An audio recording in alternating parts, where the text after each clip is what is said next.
Alright guys, welcome to the final week of Scream Stream Summer Camp. And y'all, we have a great night in store for you. We have a amazing Sleepaway Camp series retrospective with special guest Ollie Jackson and Justin Beahm, who's joining us tonight on that. And then we have a great recipe inspired by, you guessed it, Sleepaway Camp, from our partners and loving friends from Geeks Who Eat.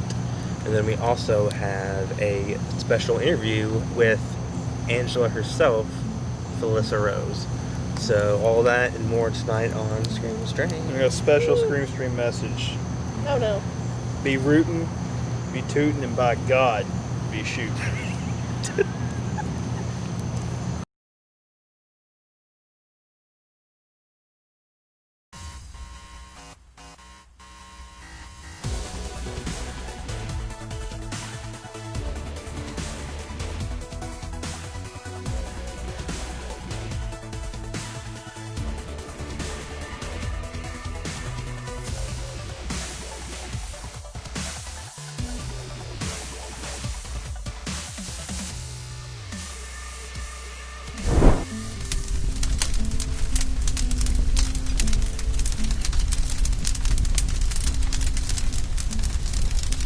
Welcome to Scream Stream, and to kick things off, we'll dish it to Brandy, who has your This Day in Horror History for July 18th. This is a day in horror history. It is. So, anyway, this day in horror history, in 1986, Aliens came out. And on this day, in 1990, Arachnophobia came out. Heard of it. Okay, then. They come out of the toilet. I'm of the camp that is more of a Aliens fan than Alien fan. I think Aliens is one of the better sequels of all time. Yeah. Well, I think they just jumped genres. Like Aliens, like a horror movie, and Aliens, like a sci-fi thriller. Well, yeah. They're good. I think it's better. It does more world building, but I think they're different movies. It's crazy. That's true. How different they are, but they're both good in their own right. Right. Yeah. Yeah, agreed. Yeah. I like the larger scope of Aliens because, like, it's, they jump on a colony that was destroyed by more of the things that were on the ship from the first one. It kind of happens in a vacuum, literally, the first Aliens. So it could have been a one-off adventure. And Arachnophobia, I feel like that's a film that's, it has it's kind of a niche fan base, almost like a cult following, but I feel like, every time I rewatch that film, Well done.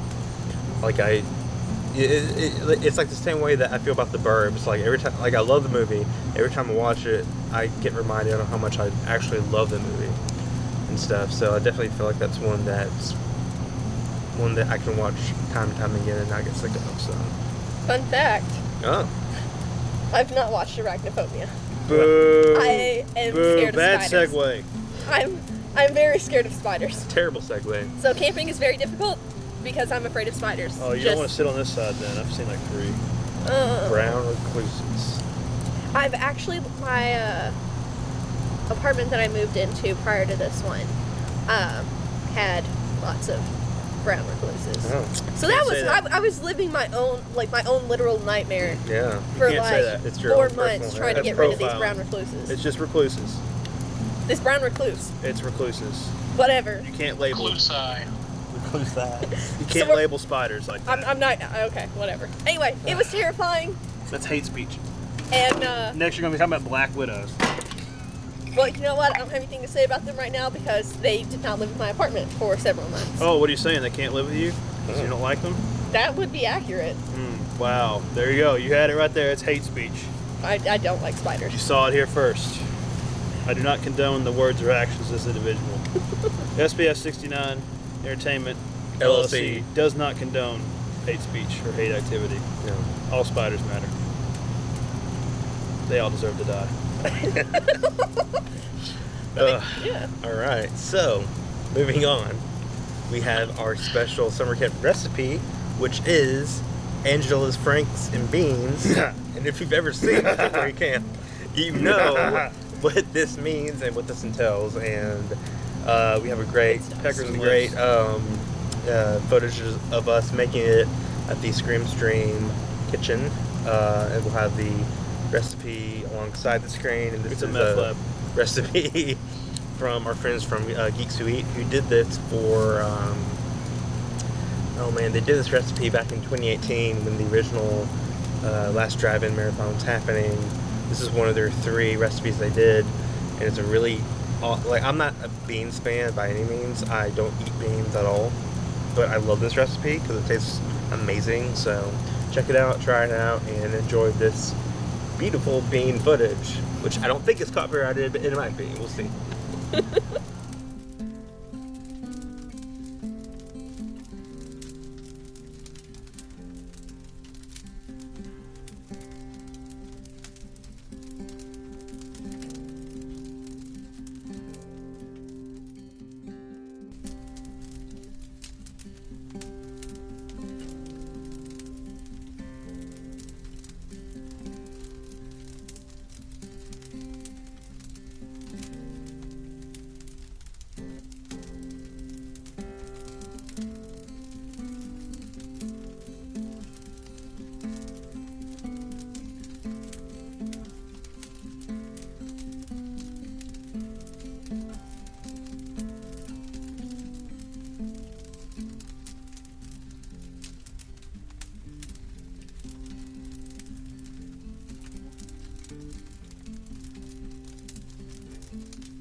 All right, and that was the special summer camp recipe brought to you by Geeks Who Eat. And I'm sure you now, love Frank and Beans. yep, Angela is being Frank specifically. Frank. Speaking of Angela, let's go into our discussion that we had the great pleasure of recording with Ollie and Justin Beahm, who is a amazing content creator. He's done tons of stuff for Scream Factory, Shout Factory, now doing stuff for Paramount Pictures on their special features. He has a podcast, the Justin Beahm podcast. Check him out. He has lots of great guests, including many indie film directors, including Elijah Woods and so many others. It's just wood. Who would win in a fight, Elijah Wood or Daniel Radcliffe? Elijah Trick Wood. question to the same person. Hot take. Hot take. So Got him again. let's dive into our in-depth and intense retrospective of the Sleepaway Camp series. All right, welcome guys to our Sleepaway Camp series retrospective here on Scream and Stream. With us during this we have Justin Beahm, who is owner of Reverend Entertainment and who's been a writer for various horror magazine publications for years and years, it seems. But thank you for joining us tonight and talking a little bit about Sleepaway Camp with us. Yeah, absolutely. Thanks for having me on. Appreciate it. And Brandy, thank you for joining us as well. Shelby couldn't be with us tonight, but I think we'll have a good time, have a good conversation and everything. So, when I first approached you to do something with our summer camp themed weeks here, you chose to do the Sleepaway Camp retrospective. What is it about this series you think that is kind of drew you to want to do that, as opposed to talk about various summer camp killers and stuff? I have a relationship with Sleepaway Camp that goes back quite a ways, and having produced the Blu-ray for it a number of years ago for Shout Factory, I really got immersed into that universe as part of that process. And so I've loved the first two in the series, especially since I was a kid. Part one was a frequent rent, and then once I found part two, I fell twice as in love with it because it's such a fun movie. And the background with it goes deep in many years. My brother and I can still quote lines from it. There's more of a relationship there than with many. So I have to say I'm a total junkie for summer camp movies in general. From Ernest Goes to Camp to Meatballs Part 2 to, I love the camp environment and camp horror like The Burning. Especially, I think The Burning is just really fantastic. Madman to a lesser degree, but in my mind, Sleepaway Camp is head and shoulders above the rest. And there's so many bizarre intricacies about, especially the first Sleepaway Camp, that makes it.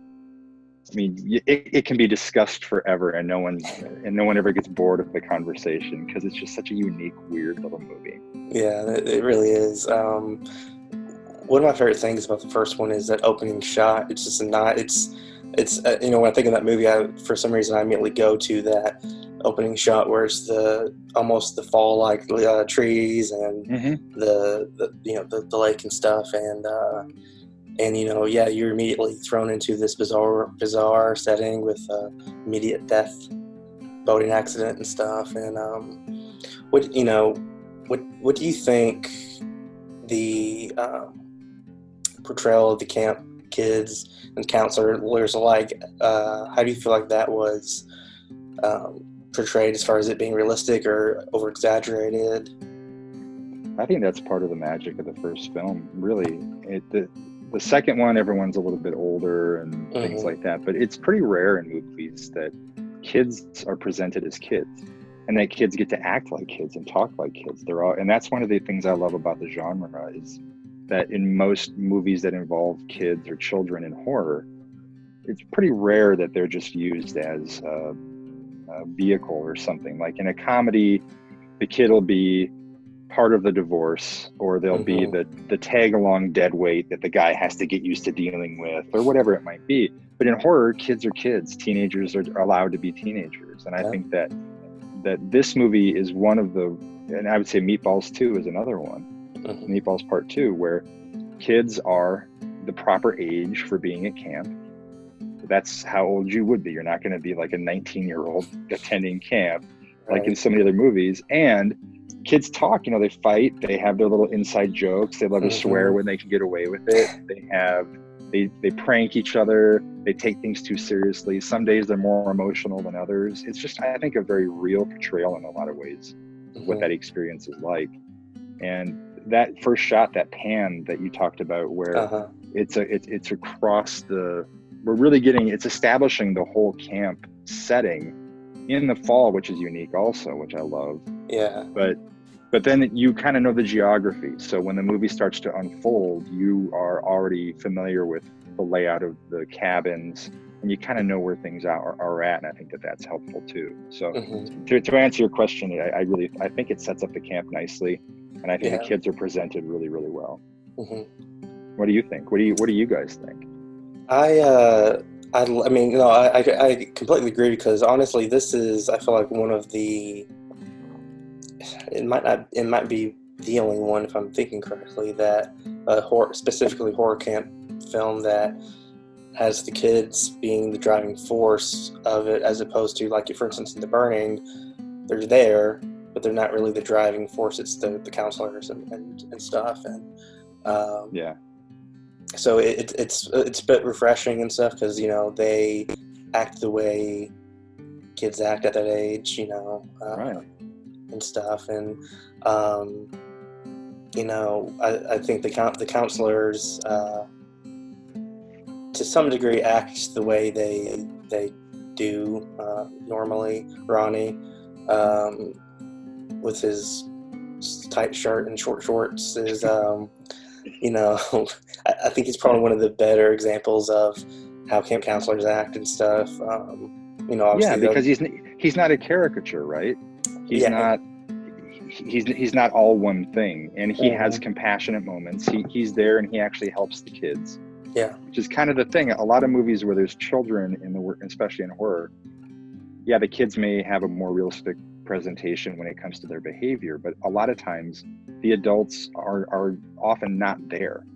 A lot of movies that are kid focused in any genre, oftentimes the adults are just not even a part of anything, and when they are, there's not natural interaction. It's all story driven. It's all sort of trying to push push us into the next scene or whatever, used as exposition or something like that. So I think you pointed to the perfect cast member and character to identify that.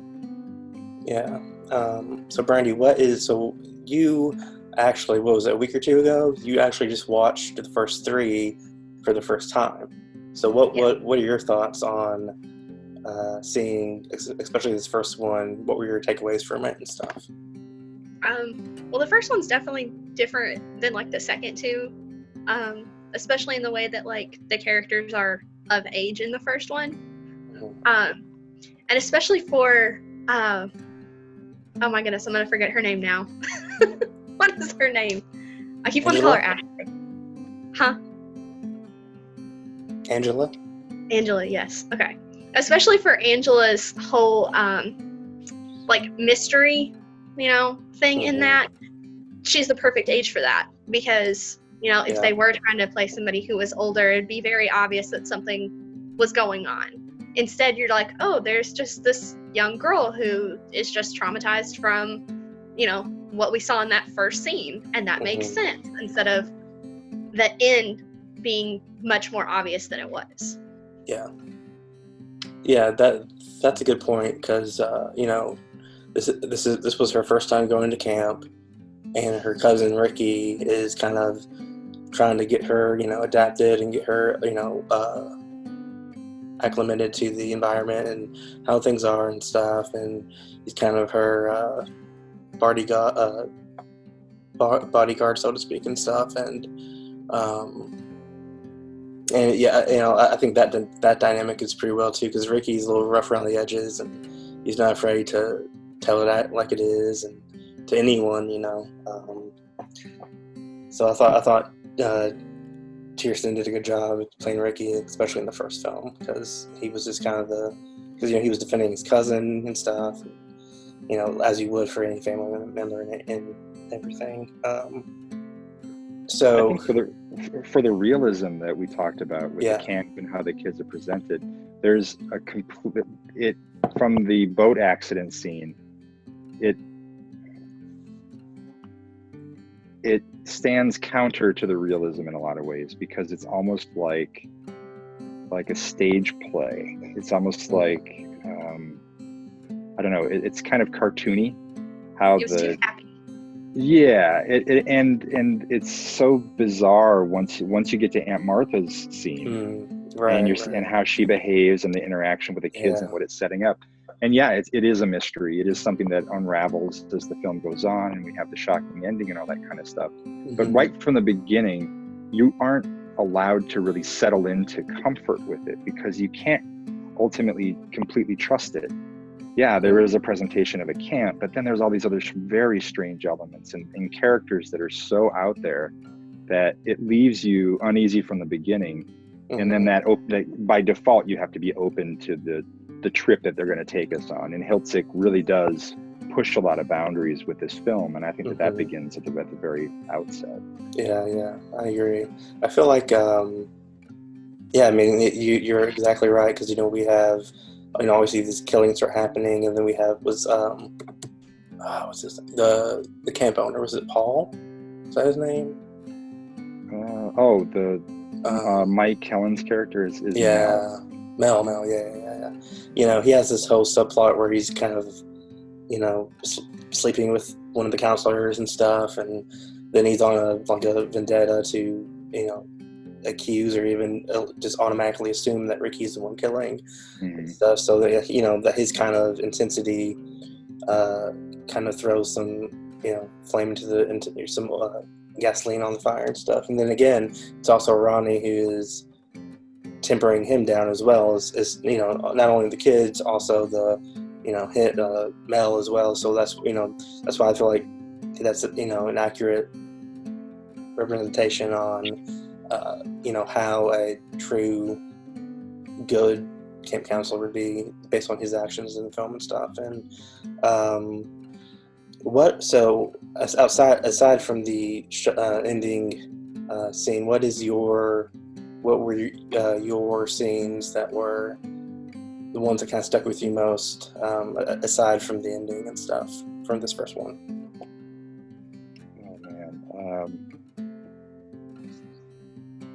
Oh man, the dialogue during the softball scene. My brother and I can quote that scene almost front to back. All the terrible, eat shit and live. Eat shit and die. Eat shit and live, Bill. That kind of stuff. Right. It's all the scenes that are the least obvious that we being my brother and I latched on to, like at the canteen scene where Ricky shows up with that ridiculous cowboy hat on, and the big fight, and like, hey, Angela, what's wrong with you? And little things like that. It's the moments so it's not the killings, because you don't really see a whole lot there. Right, you don't know. I think Judy's is unforgettable. Yeah. I think that the beehive in the window is, in the bathroom is, so each little set piece, I think, is memorable. There's not repetition to it, which, like Friday the 13th, for example, it can be hard to remember throughout that series how different people got it. Right. Where in this one, it's like Hiltzik made a point to make every one of them something distinct. That's true. But I mean, the discovery of the body in the canoe by that really over the top agitated lifeguard, the weird mustache on the cop when it's clear they did some additional shooting, and all of a sudden they cut to that close-up shot, and he no longer has a mustache on. He has a rectangle painted above his top lip, as though we're not going to catch that. Hiltzik could have shot that wide, He could have gone way back on that and we wouldn't have even paid attention, but he had to be right up in his face. And so those little things. Oh, and Artie. I mean, is there a more vile, one of the most reprehensible characters in all of cinema, let alone horror? Talk about boundary pushing with him, and it's it's so disgusting. And the most, in my opinion, horrendous aspect of that whole film is that. But it's another way that it unsettles the audience from the beginning, as those kids are bouncing off the bus, and you got these cretins standing there having this awful conversation. It's like, man, so the monster, I mean, yeah, people are being killed, but I'm more like, yeah, how about this guy? Fuck this guy. This is the one that needs to go. And they don't even give us enough time to like settle into him really dying. It's like he comes and goes so quickly. And his death is so hilarious, where he's just frozen in that pose and screaming, and then it cut to like 20 minutes later. Now he's bandaged up. He's still screaming, and they're carting him out. He's still screaming. So I don't know, man. I just think it's such a unique movie. It's hard to pick a scene or two. It is, As a collective, I just think it's like a mosaic of bizarre, and it's fun, it's odd, it's disturbing, it's a lot of things. What about you guys? To me, the one that usually stands out is the one where they obviously, like you mentioned, Judy's death scene, just because I love the way it was shot with the shadows, and you know what's happening, but you don't, that's basically all you see. So I really like that one. The whole sequence when they're trying to throw Angela into the water, that one's always stuck with me a little bit. And then obviously the bullying, the bullying aspect, the dreamlike sequences, especially when it's, I can't remember if it's during or just before the ending scene where they have the dreamlike sequence, when you find out that it's actually the kids on the bed, and it's like a solid, like a solid black, surrounding and stuff. It's just the bed, and that's always kind of stuck with me and everything. So. What about you, Brandy? What are your scenes you pull out of this one? The two that I think most of are the one where Angela's sitting on the bench where everybody's at the lake, and I am terrible with names, but the girl comes up and is just, berating her. And eventually, finally the counselor comes up and says something. I just feel kind of bad for her at that point, because you're like, she's just minding her own business, and this girl feels threatened by her and just wants to come up and just be rude. And it kind of feels like there's no justice to what she does to Angela at the beginning, because she's just kind of getting away with it, like, oh, don't do that, but it comes later. And then the next scene is the bathroom scene with the beehive, because as soon as somebody sticks something like that in there, or like a wasp comes in, I would be getting out. But that guy's just like, no, I'm in here. I want to finish my business, and then I'm going to get out. And, obviously that. And there's plenty of room under that door. There's more than enough room, because they clearly show his feet. He could have easily crawled out of there. And then it's what a broom handle on this plywood door. You can't kick that open or something. I know. It gets me, because I'm just like, no, I've been doing everything I could to get out. I'm not trying to go through it. If that's not working, there's other options. A question that I'm curious about with you guys, and a conversation that I like to get into with people regarding this movie in particular. How do you feel about how bullying is presented and handled in this film? I feel like the bullying was done really well. It's not always a very big thing. They're not always like pushing and shoving. It's coming up to you. It's saying things, just kind of taunting you. Yeah. And then obviously the way that it was handled, it wasn't handled very well. They didn't really do anything about it. That's kind of why Angela, I think, killed them, because nothing was being done. They waited until forever later, after they're sitting there yelling at her to come up and say something, talking about throwing them in the water when Ricky's trying to go help her, and he's getting berated by the camp counselor. So they don't they don't really handle it. You know, she kind of takes it upon herself to have to do that. And that sets her up for the next several movies.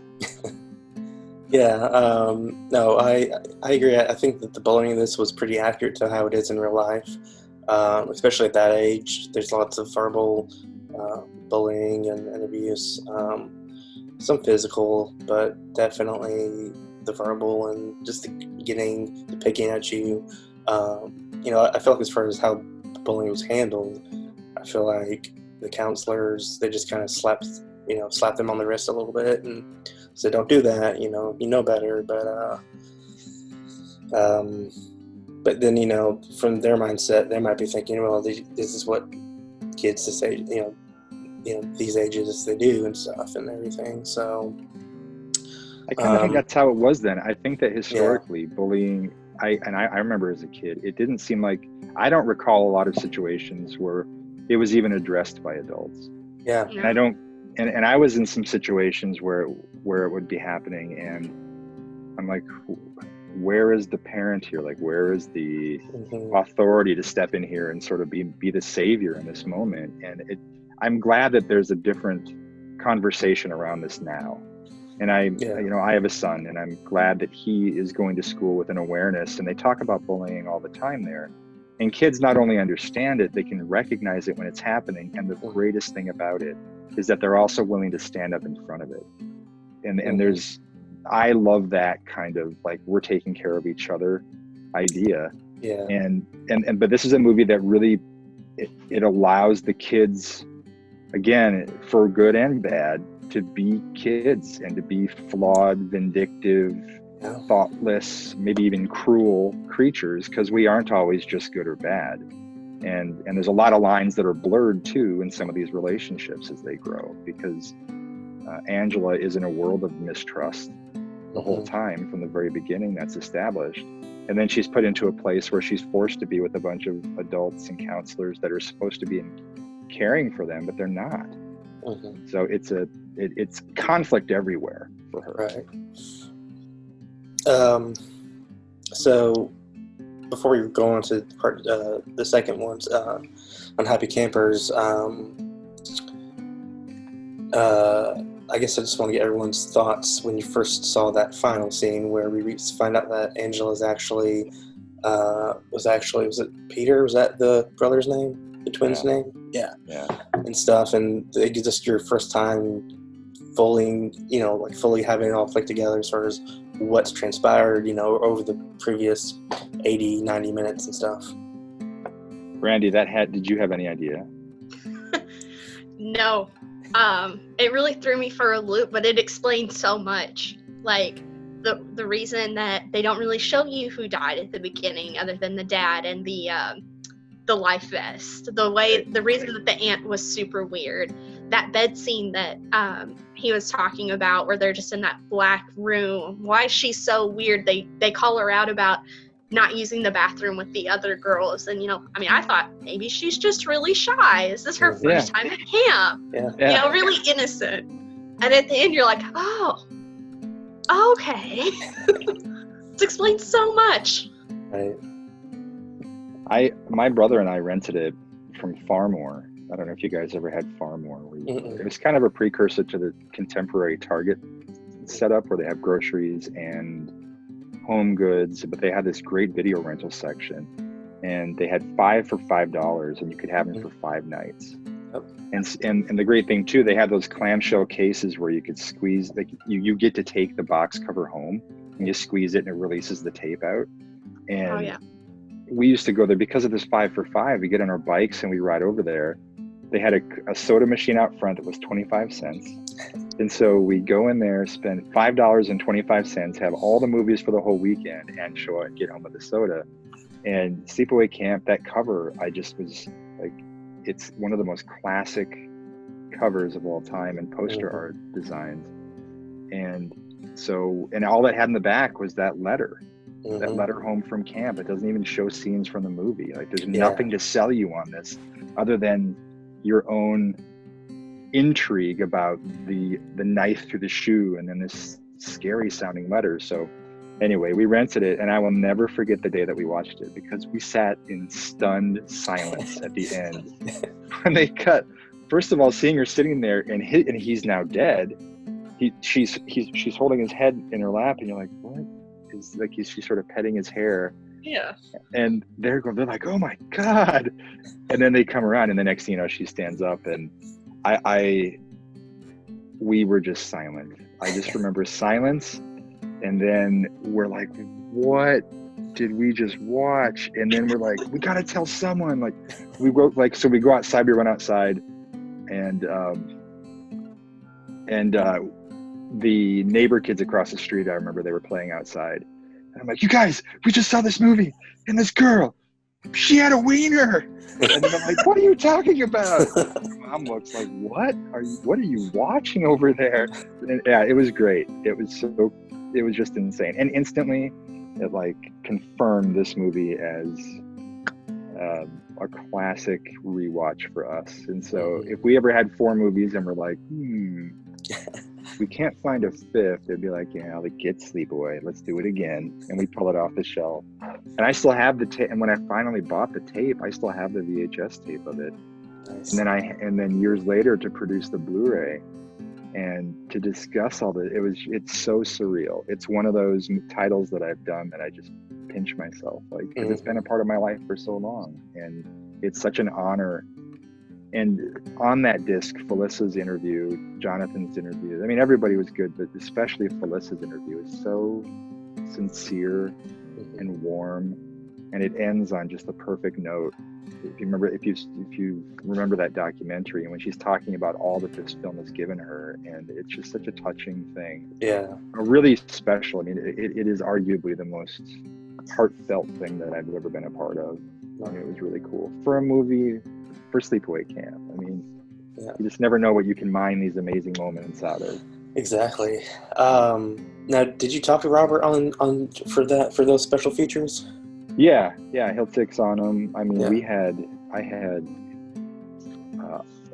a lot of folks involved with that, and there were a lot of folks out east who were a part of it, and Robert was very much at the center of it. In fact, it was Felissa. I came up with the idea to put the film out through Shout Factory, and Felissa served as the conduit between me and Robert while I was trying to sort of help him understand what we wanted to do, what we could do with it, and bring him on board for the release. And it wasn't an easy process, because initially he said he wasn't interested in it. So I think he was a little, I'm not sure if he had issues with distribution historically or something, but initially he was not on board, and it took a while. It took quite a while, but eventually we got there. And then luckily that opened the door for 2 and 3 to follow. And I'm glad that all 3 of them are on these collector's edition Blu-rays, and they still sell really, really well. Yeah. Was it Nathan Thomas Miller? Didn't he do the covers for those? Oh yeah. He's from Louisville, Kentucky. Oh really? So, yeah. It's only a couple hours away. He's one of my favorite artists that Scream picks up and stuff usually. That first cover, what a home run, man. Yeah. The artwork on that is just perfect, and it broke the mold a little bit of just the heads that Shout Factory had been doing for a long time. It had it was a little more. I mean, it really is. It's just a beautiful piece of art. It really is, and it puts Angela at the center of things. It gives you all the elements that the original artwork didn't, but doesn't do a disservice to it in any way. Right. And I think that Silent Night, Deadly Night was another one, right? And that was not the same artist, but that's another one that just matches the tone, the feel, the vibe of the film so perfectly, and is a great reverse. And if you want on both of these, you pull that sleeve out, flip it around, and you have your cover art there too. Yeah. That's one thing I love that Shout does, is they, because if they didn't, you would hear, the end of the world about people, complaining about that, not having that OG art, put poster art and stuff. It's only happened one time that we couldn't, and that was the mandate. Yeah, when I did, because I convinced, there was a similar situation where John Carpenter made this film called Body Bags for Showtime years ago. It was Carpenter and Toby Hooper. He didn't like that cover art, right? John hated the cover art, and that was part of his problem, because Showtime released it without, like, there was no consulting with him, and the cover art had ultimately nothing to do with the film. Yeah. So when I brought up the idea, when I threw it to him, I'm like, have you ever thought about like revisiting this? And he's like, I don't know, man. And eventually it turned to like, well, maybe. And then as long as that fucking artwork's not on there. So I go to shout, and I'm like, all right, guys, we got the lost John Carpenter film. He's game for doing this. He's ready, but we got to get rid of that fucking cover art. And we did. They did. Yeah. A great new cover. And I think that might have been Nathan as well. I think it was, for Body Bags, but John was happy. He got to approve it. We sent it to him, and Jeff went back and forth with John's people to make sure that he was happy with it, and that worked out well. But the rest of them, I mean, that, because those video stores were art galleries for us. Yeah. I mean, you can't take Dead Alive was one that has always stuck with me from just browsing the aisles and stuff. Remember Dead Pit? You could push the button. Dead Pit and Microwave Massacre are two I remember. Because Dead Pit, you push the button. And Dead Pit's I'm not a huge fan of that movie. No offense to fans out there, just not a favorite of mine. But the cover is epic. It had, it was one of those like a molded cover where it looked 3D, and it had the eyes of the creature were green when you push the button. And Microwave Massacre, when you push the button, the light in the microwave would turn on. And I thought that was just the coolest. Those kinds of interactive, gimmicky things. Right, definitely. So great. Yeah. Talk about a side road here that we're on.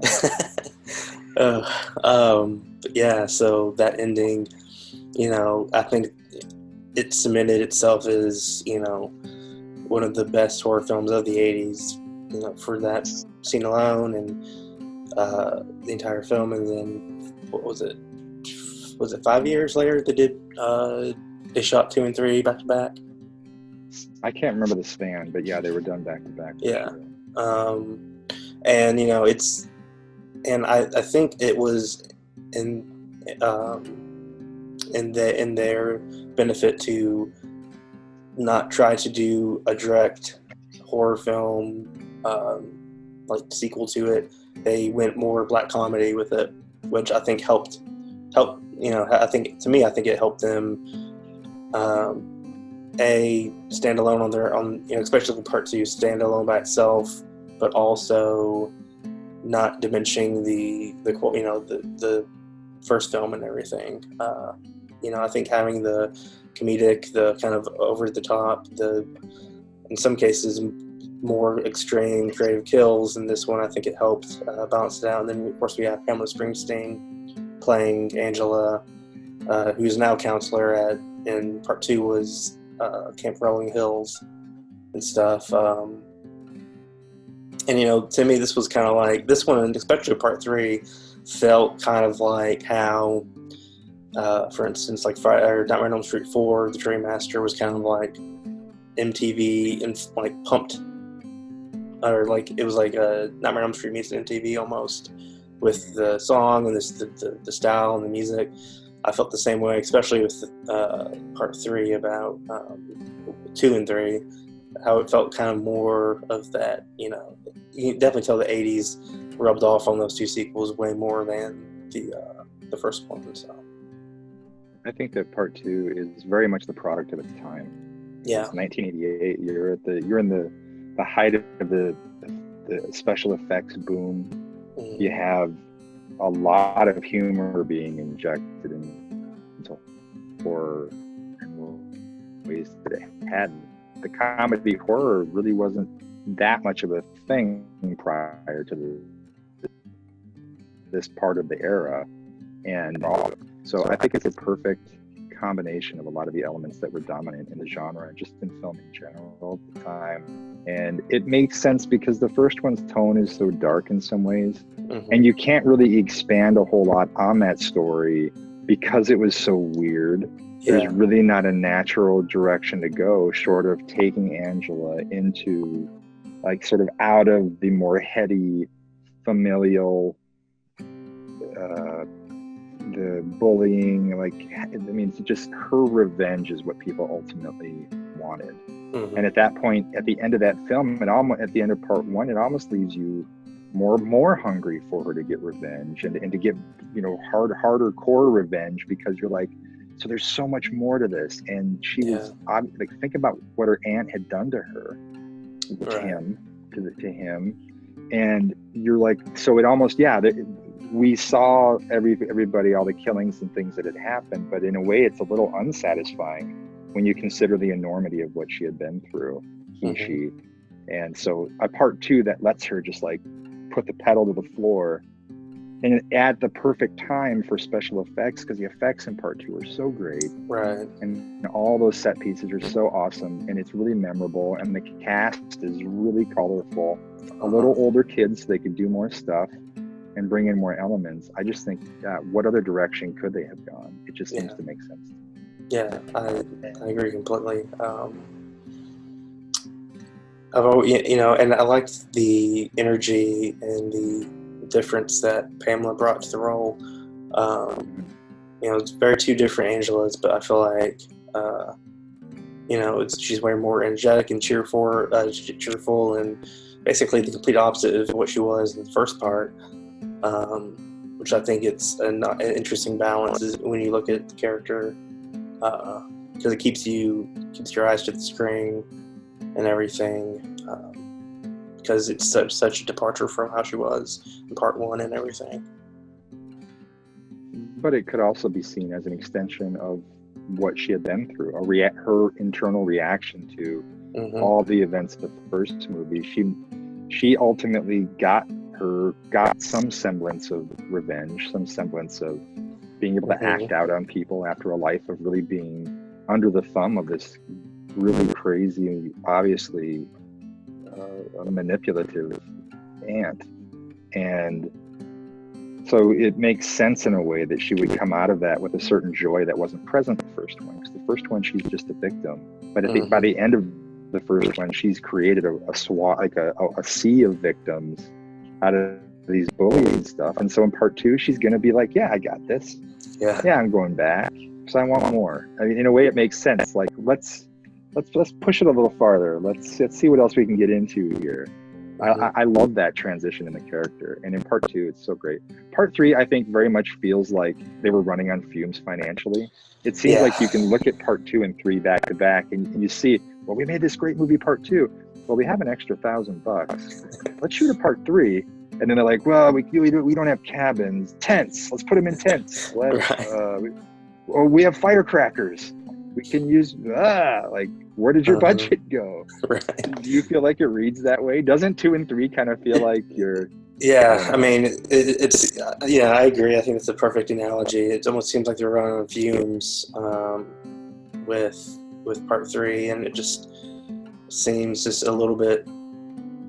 I mean, it just seems like all the gears that were clicking in part two. It just kind of stalled a little bit in part three, definitely. I mean, there's still some stuff, good stuff. I really like it. This is nothing to do with the plot, but I loved the Sleepaway song that they had in part three by John. I can't think of his last name now, but that was a good night. Nice kind of drove that film a little bit, especially in the beginning. I think it was in the beginning was when it played, but I think all the music in these films is great. The song from the first one that plays over the end credits, Angela, it's just so great that even the music in the canteen, it has it's an odd synthy vibe to it. It's like synthy folky, but having a song about your main character, about Angela, is so unique to have there. Brandy, I'm curious, did you watch these back to back? Yes, I did. I think you watched all three in one setting? Yes. Oh my god. Right. Okay, so you finished part one, and then you hit play on part two, and you're about 20 minutes into it. What did you think about the difference moving from the first one to the second one? It was definitely different. The way that the counselors and stuff act, don't really have any creepy adults this time.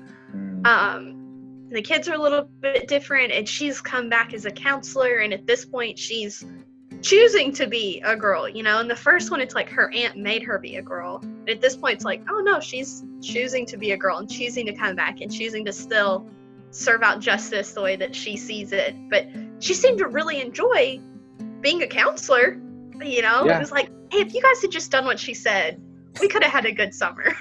That's a great point, because this really isn't even about revenge as much as she just wanted to be back at camp that she loved and be a counselor. That's totally true. Mm-hmm. Yeah, that's true. Yeah, part 3, she definitely came back for revenge.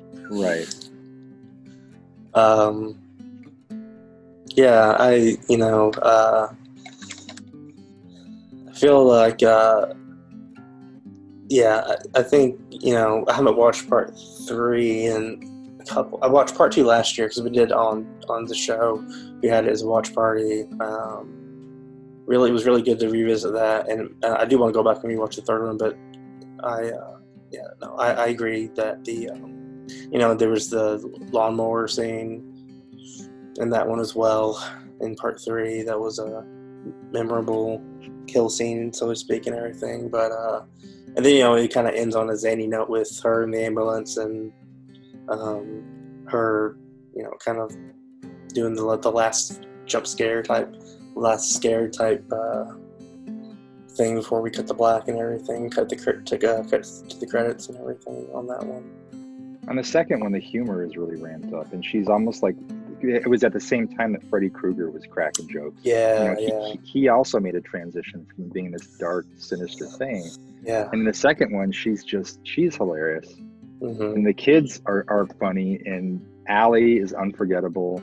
Mm-hmm. And there's so much interplay between different segments of the population of the teens and the kids, and you got the 2 kids who are like spying on everybody and taking the photos. And so I love it. Just feels like so much bigger a film. It feels like a much more diverse story to tell.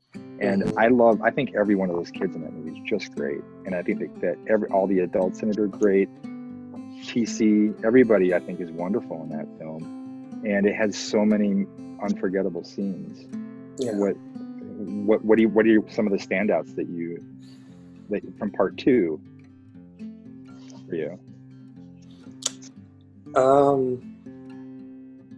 For me, there's 2 that really stick with me, and it's the when we first the opening scene where we have they're telling the tale of Angelo and the campfire and stuff, and Angelo talks about how basically how she punishes the teen by cutting her tongue out and everything, and from that moment on you kind of get a kind of a snapshot as to what this film is going to be like, how she's going to kind of lay justice upon the bad campgoers and stuff, and sometimes quite literally do that. That scene and the scene where it's like the outhouse or whatever it is, and with the with Allie, yeah, you're a shitty friend and a shitty counselor. Exactly. Yeah. How do you forget that? You can't. No, that was. But then the scene, but this does, like on the cover, it makes a promise that it actually delivers on. You remember because the cover art for this one here again, it is intriguing because it's Angela, but it acknowledges, I don't know of any other franchise entry that does this. It acknowledges the competition. It acknowledges Jason as the hockey, the Freddy's glove hanging out of her backpack and stuff. And you're thinking, how are they going to do this? And then they work it into it so perfectly. When Angela shows, it's the 2 kids, one's dressed as Jason, one's dressed as Freddy, and they're creeping through the woods to go mess with the girls. And then Angela shows up as Leatherface, which is real. Like she has really killed someone and skinned their face. But it all just plays so well. And it really does. The way that they handle it. Yeah. I think that's still cool. That's one of the neatest aspects to this movie, is that it acknowledges it's part of this larger family, which is pretty rare.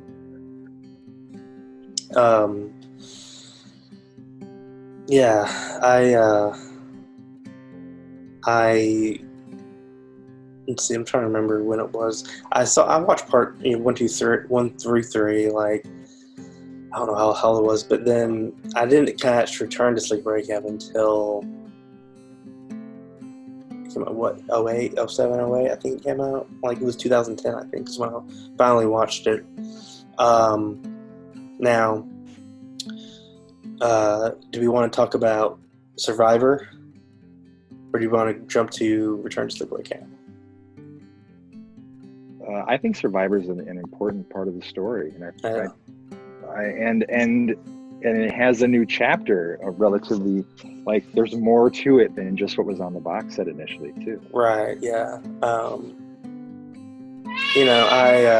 I feel like it's, because I was trying to read up on it because I've seen it when it first came out, when they finally finished it and got it out and stuff. But all the footage they shot, which was roughly 30-ish minutes, I can't remember if it was a one day of shooting or if it was a couple. I can't remember what it was, but the funding from, was it Double Helix? I think that was the production company that was doing it. They ran out of money, or maybe they were the financier. I can't remember, but no, I agree. It we come across this camp goer. I think her name was Allison, and she talks to her psychiatrist, and she goes back to campsite where she remembers these murders happening of Angela, and I felt like the way because I don't recall what, I don't know if it's ever been discussed what the original script was supposed to entail, but I feel like it was a great way to make that not only a finished product, but also make it a continuation of the series itself. The stuff that was in the box, so the box set came out. Right. I think Anchor Bay did it. Yeah, It's kind of weird because it had, the first film was cut. It wasn't the full version of it, but then they had this fourth disc that had just chunks of footage of a girl laying on a dock, a girl running in the woods, a hunter coming across her, a ranger then coming after her, all these weird things. And so you're like, wow. So the story was, did you know there was going to be another Sleepaway Camp that was never finished? And then this guy who ran, maybe he still does, I don't know, he one of the two Jeff Hayes? Sleepaway Camp. No, it wasn't Jeff Hayes, it's the other one. Oh, was it? Okay. Yeah, Jeff Hayes. Jeff helped me on my documentary. He was indispensable. Oh, okay. And he was behind shooting of all the people out east, and he was like the MVP of that Blu-ray release for sure. Yeah. He and Felissa were.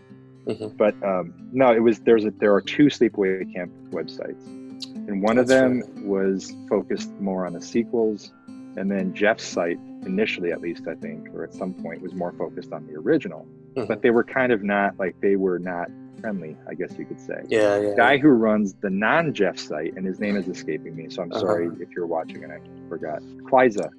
John Kleiza, I think his name is. Yeah, okay, Kleiza. yeah. Mm-hmm. He got the footage from all this shot footage from that was intended to be for 4, and then he cut it in with clips from 1 through 3. Mm-hmm. And then they released it very briefly as Sleepaway Camp The Survivor. And I remember I, at the time, did a piece for Fangoria on it because I was like, whoa, this is done? This is a thing? And so I interviewed him about it. And he sent me a copy of it.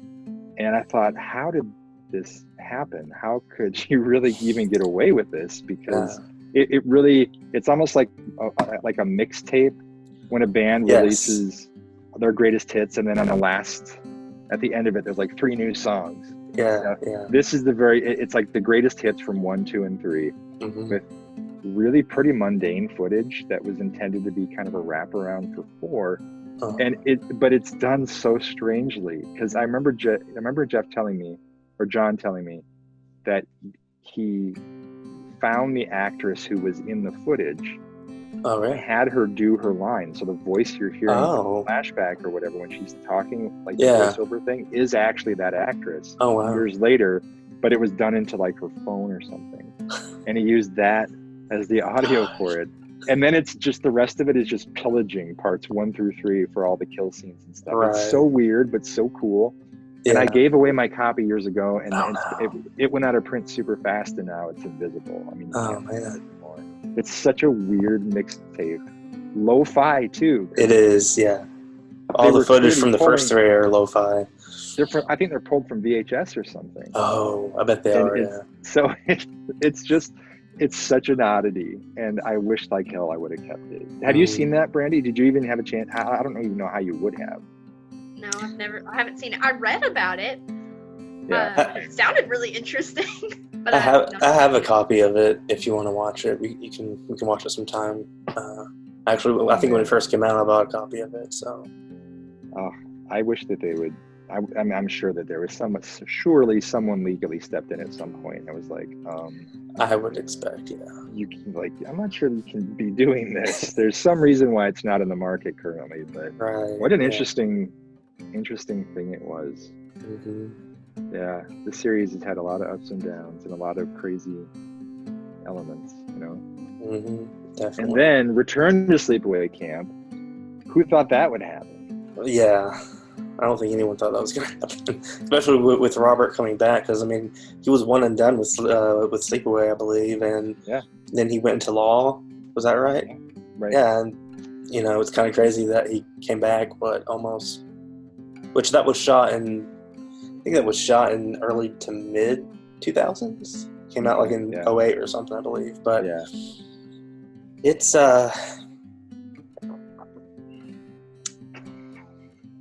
You're silent. You don't know what to say about it. I don't know which one I like least, The Return or 3, personally. But I did enjoy seeing Paul back as Ronnie. Paul what was his last name? Paul Paul starts with a D. It was Paul D'Angelo. D'Angelo, yeah. Yeah. It was cool to see him back in his tight shirt again. it honestly, it felt almost fan servicey to an extent. Well, yeah. I mean, I'm talking like specifically like the opening kill with it mirroring the first film. Mm-hmm. I just. What did you think of the kid in it though? Like, man, that kid is so. Let's talk about the top people in a film you hate and you want to see get killed. He's probably 1 or 2, because that might be a reason why I don't like the film as much, because it's almost constant. You just like, shut up. It's so annoying. Your ass stinks. My best friend and I still say that to each other all the time. You're like, good morning, your ass stinks. And actually his profile picture on my phone is of that kid. I'm not kidding you. I'm going to show you here. Hold on. And Jake's going to love me doing this, I'm sure. But, oh, come on. Where is it? See, big promise. Under deliver. Here he is. Okay. He's going to hate me for this. All right, I'll try to cover up his number. But you can see my friend Jake Manders, and his profile picture is clearly the kid from Return to Sleepaway Camp. That's how deep that joke runs with us. That's hilarious. I love it. On that, yeah. We were so excited when it came out, and and not excited because we knew it was going to be good, but just excited that there was more Sleepaway, that there was more of this universe, because it's so crazy and fun. Mm-hmm. And we sat there and when Felissa shows up in that makeup, that ridiculous makeup with the gigantic nose and the mics, and you're like, oh gee, who could that be? When are they going to pull this one out and shock us? And Jonathan's good in it. I like seeing him in it. Yeah, I do too. But such a unique movie, man. Sidebar, I love his band. I don't know if he still does his band. Jonathan Tiersten and the 10 Tears. Oh yeah, I included them on the Blu-ray. Oh, did you? Awesome. Yeah. They had just finished a music video, and I thought, because Jonathan's story and acting, he didn't do a whole lot after Sleepaway. He had like little things here and there, but prior to that, he had done commercial work and a bunch of other things.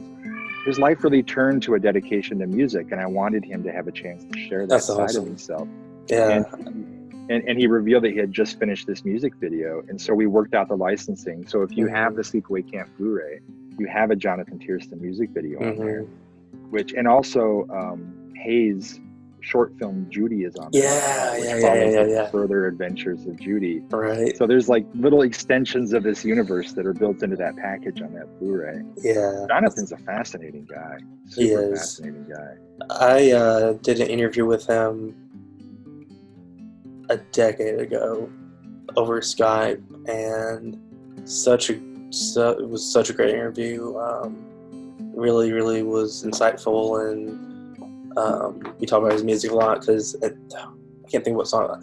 One of his songs I really, really, even to this day, I still love. Can't recall the name of it offhand, but he was such a great interview. I've never met him in person or anything, but I would love to sometime. Yeah, you should definitely. I don't know if he does very many conventions. Yeah, I don't know. I know for a while there he wasn't doing any, but I'm gonna look and see what the name of the music. I forgot the name of his music video that I. Oh, it's called. Oh, it just says "and more." Okay, I'd have to actually pull the Blu-ray, and it's across the room. But yeah, check it out though. Check it out. Yeah, it's a cool music video, and it's a good song. I like that it helps flesh out the rest of his story. Mm-hmm. So yeah, overall, what are your thoughts on Return? Because Brandy hasn't seen it yet. So Randy, you are in for a treat. This kid who's the lead in this movie, why they chose what they did, and it's such a mean. If you thought, and I think the tagline on it is "Kids can be so mean" or something. Yeah. But they are. Everyone in that film is detestable. Yeah. There's almost no redeeming characters in this thing. Everyone is vicious and biting at each other in some way, and so it is a bit of a challenge to the audience to not only spend the running time with the main kid, and forgive me for forgetting his name, but because he is such a whiny. I mean, he loves frogs. Yeah. Whereas he's dirty, talking about asses stinking. He's very dirty, and he's very loud, and Hiltzik is asking a lot of us to deal with that kid. Put up with the makeup on Felissa. Yeah. And then beyond that, you have a cast of characters, all of which are just full of lines of just complete hate for each other. So it's a very negative film, and I mean, like, it is. Yeah. You should at least watch it once, but it's I mean, it's a very negative film from top to bottom almost. Yeah. I don't own it. I've seen it a couple times, and that's good for me. But I couldn't. So I was looking for my copy the other day so I could rewatch it, and couldn't find it. So I looked online, and A, it's out of print. B, copies are selling for like $50 plus now. Dang. For the DVD copies, so I'm thinking, wow. But I did find it though, so that was good. But I wonder what Survivor's selling for. I don't know. I need to look that up.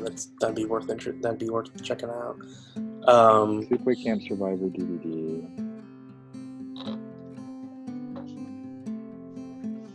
I mean, on eBay, it's not even there. Really?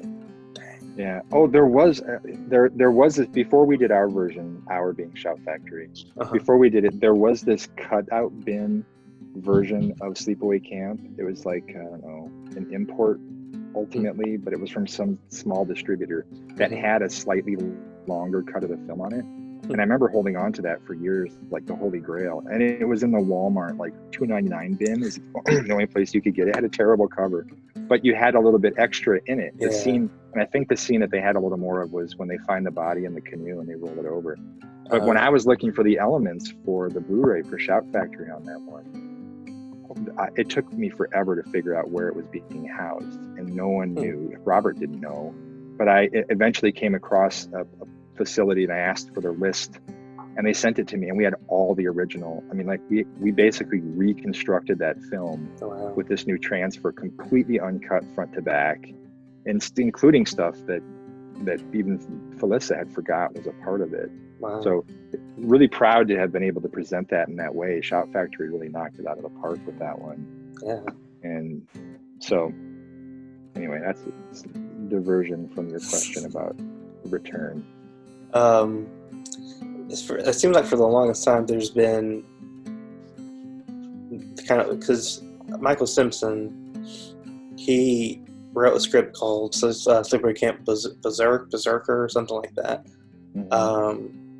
You can, I don't know if you can read it online, but there's some like scene sketches, breakdowns, some storyboards online of it, and would have been weird. Would have brought in some like supernatural elements.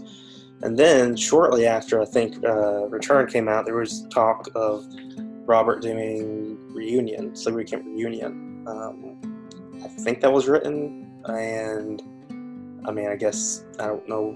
Maybe they couldn't find the funding for it or what. But I remember that there had been some kind of funding because they had already allotted some theatrical releases that would have been in 3D. So, but as far as the plot, I don't know what that was going to tell. For some reason, I believe it was going to bring Desiree Gold. Was that her name? She played the aunt. Desiree Gold. Something along those lines. I think she might have been attached to it as far as coming back into it. I did a piece for Scream magazine out of the UK recently on this new Angela documentary that's underway. That was announced last year. Michael Perez. Yeah. And so they're trying to bring everybody from, or as many people as they can from the whole franchise together to do the full-fledged standalone single documentary on the story of the making of these films. I think that the Shout Factory 3 releases together are fantastic. I didn't work on 2 and 3, but they're great packages as well. But it would be great to have a Crystal Lake Memories kind of thing for the Sleepaway franchise that doesn't back away and hide from Survivor or Return and all that stuff. And then telling the story of those unproduced scripts that you were talking about. I think it has a lot of potential. To me, I think the ultimate horror documentary is probably Never Sleep Again, because talk about a long, in-depth documentary. I mean, that was like 3 hours long or something like that. I think each film had at least 30 minutes devoted to it, which it's quite, the accomplishment if you're talking about like the Dream Child and stuff, which I think it's interesting. It's, I thought that was a really good one. So I think, and Mackie has a great track record with doing some pretty good documentaries. So I'm definitely interested to see how this is going to turn out. And Crystal Lake Memories is fantastic. It pulls a lot. There are elements from His Name Was Jason, I think, we brought into it. Both of those together, like those two documentaries, which came out so close to each other too, and then Peter's book. Peter's book is amazing. It's one of the best books on cinema, period. I mean, that his book is what I wanted to do with Halloween when I was working on the Halloween book years ago, which ended up not working out. And it's just, there's so much love in that thing. That and Jaws, Tales from Martha's Vineyard. Probably two of the absolute best books about the making of film. So both definitely worth checking out. And there should be one on Sleepaway. There's too many stories to be told. And I still feel like Robert, I felt with his interview on the documentary that I did, I felt like he was a little, he always, it felt a little guarded to me. It felt as though there probably was more more stories to be told. Because there's so many mysteries about that film. There's so many elements. It's like, why did you do this? I don't feel like he ever truly clearly spoke to a lot of that. And I think that is Michael's approach with the Angela documentary. I think that the approach there is to not shy. I mean, to really hit every one of these elements directly and address them and dig in deep on them with all the people who were involved. So I hope it finishes production, and I really hope that it happens all the way, because I can't wait to see it. I can't either. Well, is there anything else you want to talk about on this series before we call it a night here? Randy, I'm just so fascinated by the fact that you watched all 3 of these back to back to back. How did you feel at the end of this marathon? And what did you think? Did you want more at that point? Or were you like, okay, I've been there. Okay, I'm good. What was that experience like for you as like a whole? Because you're a trooper. Mm-hmm. Well, I was determined to make sure I watched all these movies as soon as I could.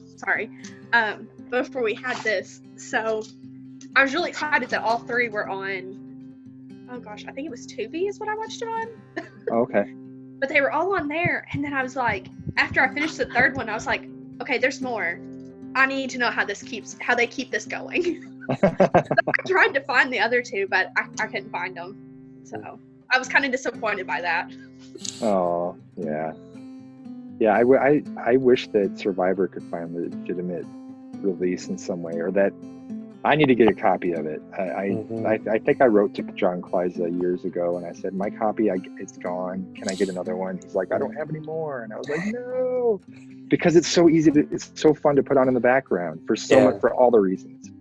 It really is like, it is all of the kill scenes from the first 3. And then this weird wraparound, but it's like a lo-fi 5th generation mixtape that you would hand to a girl and be like, check out all these songs from these bands I love, but it sounds like shit. And the new song that you wrote is on there, and she's like, what the hell is this? Anyway, it's worth tracking down if you can. I'll say. I agree.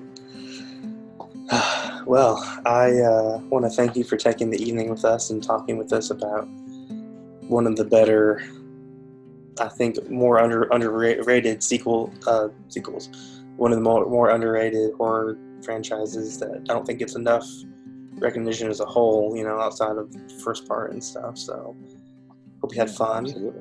And maybe we can have you back sometime and we talk about some other topics, and definitely want to do an interview with you and talk about the man behind the special features, because you make out some quality content and always busy, and really appreciate all you do for us horror fans. So man, that's where I am to the day I die. I'm in the same position, and it's my honor to be a part of this stuff. It really is. And even on my craziest days where I'm juggling, have 50 plates spinning or whatever, it's like I feel so lucky to be a part of any of that. Sleepaway Camp is a great one to point to. It's a movie that I just spent so many years with, and to then be a part of it, to be in the commentary booth with Angela, or with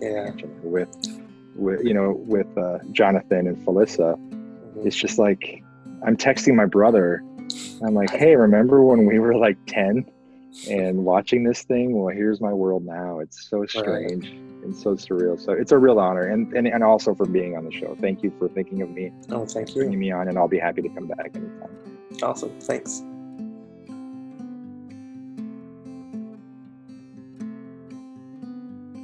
All right, and that was our series retrospective on the Sleepaway Camp series, as Brandy pours her another drink. I'm so glad that I had so many well-gathered and on-topic thoughts on this very pertinent issue. Yeah. Now Shut up and drink. We have another special treat for you. We have a actual interview that Shelby and I shot at Scarefest 2018 with Felissa Rose, and that's never been seen before. Let me tell you, the behind the scenes that entire weekend. Oh, shit show. Shit show. Shit show. No. I think you remember better than I do. The convention was great. The circumstances around the convention were not so great. No, the convention itself was amazing. Yes, I'm talking about the entire. That was a shit show. The extraneous. Yes. It was not fun. No, he's correct. He's so correct. Are you gonna elaborate? Or No. It's no. Production company owner secrets. No. Sorry guys, I tried. No. But yeah, it's on my OnlyFans. Here is this awesome interview we had with Felissa Rose. We're here today with Felissa Rose, Scream Queen, best known for her role as Angela Baker in Sleepaway Camp. Thank you for taking a second and talking to us today. Thank you for having me. I appreciate it. And we're here at the Scarefest in Lexington, Kentucky. And how has the weekend been so far? It's an amazing weekend. You know what? This convention is so fun. They take such excellent care of us, all of the guests. Everyone is incredibly nice, like to the point where you just feel like you float through the weekend. And all of the guests at this particular show have been amazing. I'm obsessed over the Saw people, and you have Sean Whalen and Tiffany Shepis and Brink Stevens right here. It's been a really fun weekend. And so, was Sleepaway Camp your first major feature film that you did? It was my first film, yeah. I was 12 when I auditioned, and then 13 when we filmed. So I was pretty young for taking on that kind of a tremendous kind of a part. I mean, she had a lot going on. Right. And as you all know, it's gained a huge cult status and cult following over the years. And so, how was the film received, and how was it in the years following its premiere and release originally? You know what? When it first came out, it was huge. It was so big, in fact, it came out in November of 1983, and then they re-released it in June, like a summer slasher. And it was in theaters. We shot on 35 millimeter. It was a big, beautiful movie, although cheesy and, now it's hilarious. I think it's a comedy. But people just loved it. And I think it was very provocative for the time. We hadn't seen that kind of a killer. And I just think people really enjoyed all of the different layers at the very end. And you, I guess it was more of a cameo part for you in Return to Sleepaway Camp, which is the direct follow-up, helmed by Robert Hilton. And so how was it being able to touch base with him again, and Jonathan and Paul D'Angelo? Mm-hmm. It was a dream come true because being that I was so young when we did the first one, it was fun to go back to camp and sort of relive this exciting time in my life in my 30s 20 years later. So we had a great time, and I love that movie. I enjoyed my character so much. I did, in fact, play that part. In fact, someone came over to me at the convention. They're like, "You were just revealed at the end." And I said, "But that was me. I went through 6 hours of prosthetics. They did the whole face and the hair, and it was really unbelievable. I love that part." Sheriff Jerry. Sheriff Jerry! What do you have on the horizon now? What new projects, films? I have a lot of projects. I'm still acting, and now I'm producing. I produce Slayer's music videos from the Repentless album, and a lot of our friends from the horror world are in the videos. I just did a movie called Killer Rose, which I'm super proud of. I'm one of the producers, and I play badass assassin with Caroline Williams and Dave Sheridan and a whole slew of amazing people. A movie called Camp Twilight, which is another camp slasher. And now I'm going on to work with Tommy Faircloth. I did Family Possessions with him, and I'm doing A Nun's Curse, where I play the villainous nun. So a lot of fun things going on, and producing more movies. Awesome. Well, it sounds like you have a busy schedule. So if fans want to reach out to you on social media, do you have any platforms that they can do? Yes, I love social media. I'm on my Instagram all the time, Felissa Rose 123, Twitter, Felissa_Rose, and Felissa Rose Esposito Miller on Facebook. And I just want to say I had a great time on Joe Bob Briggs' show on Shudder. We had just a marvelous time talking about Sleepaway Camp, and maybe I'll come back in some capacity on his next marathon. Right. Well, thank you so much for taking a moment and talking with us today. I appreciate it. Thank you for having me. I appreciate it. Thanks, guys. Right, and that was our amazing interview with Felissa Rose. Was that a wolf? Probably. That's what happens when you go camping. If you're watching this now, please send help. We don't have food or water. We also have nothing to And defend there's ourselves no more with. wood. And I have a condition called microponus. Very true. So we want to thank Felissa Rose for taking the time 2 years ago with giving us that awesome interview with her. And yeah, it was great fun. Right? Yes, it was. And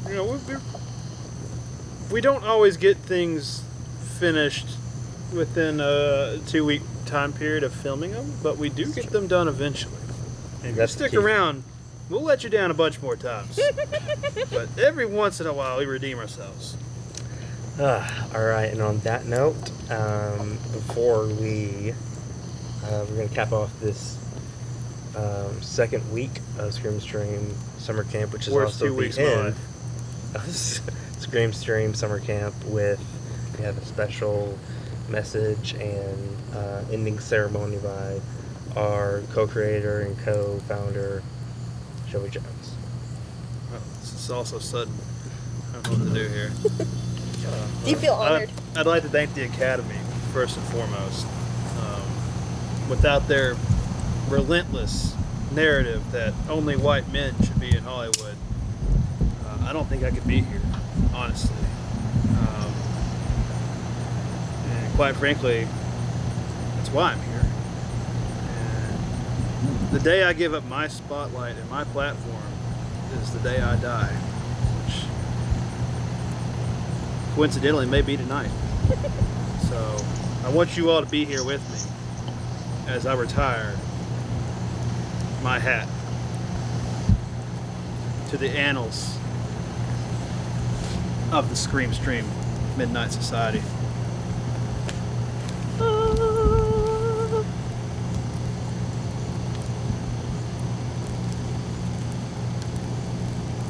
Arise, chicken. Arise. Wait, shit, I didn't want to burn the hat. Can I put it back on?